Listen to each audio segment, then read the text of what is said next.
என் தங்கமான தங்கப்பிள்ளையே, நீண்ட நாட்களாக எதிர்பார்த்து காத்திருந்த பணம் உன் கையில் வந்து சேரும். உன் வீட்டின் பணப்பெட்டி நிரம்பி வழியும். என்னிடம் கண்ணீர் விட்டு சொல்லிவிட்டாயல்லவா? உனக்கானது உன்னை வந்து நிச்சயம் சேரும். நீ மகிழ்ச்சியோடு இரு. இது உன் அன்னை மீனாட்சியான இந்த தாயின் சத்திய வாக்கு. நம்பிக்கையோடு இரு. உன் கடமை என்ன தெரியுமா? என் உருவத்தை மனதில் நிறுத்தி என் நாமத்தை அனுதினமும் உச்சரித்து கொண்டு வருவதையும் போவதையும் வேடிக்கை பார்ப்பதுதான். எதுவும் உன்னால் நடப்பது இல்லை என்பதை மனதில் இருத்தி உன் வேலையை பார். அதற்கான பலனை நான் நிச்சயம் உனக்கு அளிப்பேன். யாரும் யாரையும் நிந்திப்பதால் பயனில்லை என்பதை உணர்ந்து எல்லாவற்றிற்கும் மூல காரணம் உன் அன்னையாகிய நான் என்பதை அறிந்தால் நீ இந்த அளவிற்கு மன உளைச்சலுக்கு ஆளாக மாட்டாய். உன் முன் ஒருவரை நிற்க வைப்பதும் செயல்பட வைப்பதும் நானே என அறிந்தால் உனக்கு இந்த துன்பமே இல்லை. ஆனால் ஒன்றை மட்டும் நீ நினைவில் கொள். உன் மனம் என்பது எனக்கு தெரியும். உன்னை யார் வெறுத்தாலும் ஒதுக்கி வைத்தாலும் நீ சிறிதும் வருந்தாதே, கலங்காதே. உன் அன்னையாகிய நான் உன்னோடு இருக்கும்போது, உனக்காக என்ன வேண்டுமானாலும் செய்ய நான் காத்திருக்கும்போது நீ எதற்கும் கலங்கக்கூடாது. உன் கவலைகளை என்னிடம் கொட்டு.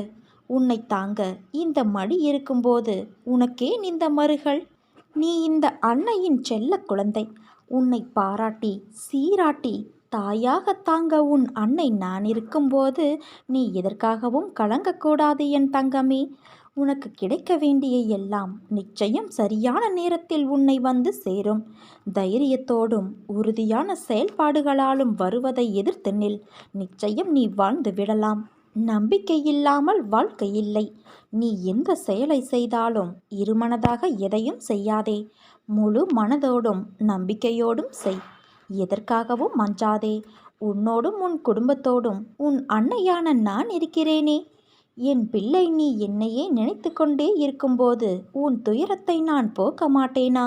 அது வெகு விரைவில் நடக்கும். கவலைப்படாமல் இரு. உனக்கு எது நன்மையோ அது நிச்சயம் என்னை வந்து சேரும்.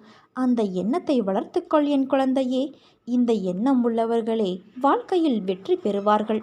உலகில் சாதித்தவர்கள் அந்த எண்ணத்தோடு தான் பல தடைகளை தகர்த்து சாதனைகள் பல புரிந்து இருக்கிறார்கள். அதைத்தான் நான் உன்னையும் பின்பற்ற சொல்கிறேன். நீ உன்னுடைய துன்பமான காலங்களை கூட புன்னகையோடும் தளராத நம்பிக்கையோடும் எதிர்கொண்டு பார். உன்னுடைய தடைகள் அனைத்தும் வெற்றி படிகளாக மாறும். அதை பின்பற்றுவது சிறிது கடினமான ஒன்றுதான். ஆனால் அதை முயன்று பார். உன் துயரங்கள் அனைத்தும் காணாமல் போகும். என்னை மீறி எதுவும் நடக்காது. உன் நிழலாக என்றும் உனக்காக உன் அன்னையான நான் இருக்கின்றேன். என் வார்த்தைகள் மீது நம்பிக்கை வைத்து செயல்படு.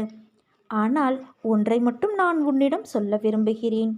ஒரு நாளும் ஒருவரின் கடந்த கால தவறுகளையும் நிகழ்வுகளையும் சுட்டிக்காட்டி காயப்படுத்த நினைக்காதே. உனக்கு தெரியாது அவர்கள் அந்த வழிகளிலிருந்து மீண்டு வர எவ்வளவு போராடியிருப்பார்கள் என்று. அடுத்தவர்களை பேசும் முன் ஒரு நிமிடம் அந்த இடத்தில் உன்னை வைத்து நீ யோசித்துப்பார். அப்பொழுது அதன் வழி என்ன என்று உனக்கு புரிய வரும். நீ சிந்தும் கண்ணீரை உன் அன்னையான நான் பார்த்து கொண்டுதான் இருக்கின்றேன். எப்போதும் எதற்காகவும் கலங்காதே என் குழந்தையே. உன்னோடு உன் மீனாட்சி தாயான நான் எப்போதும் இருப்பேன். நீ வைரம். உன்னை ஒரு வடிவம் கொண்டு வருவதற்காக நான் செதுக்குகிறேன். உனக்கு துணையாக நான் வாழ்வேன். நீ என் பரிபூரண அருளும் ஆசிர்வாதமும் அன்பும் பெற்ற என் செல்ல குழந்தை. உன்னை நான் எப்படி தனித்து விடுவேன்? நம்பிக்கையோடு இரு. நல்லதே நடக்கும்.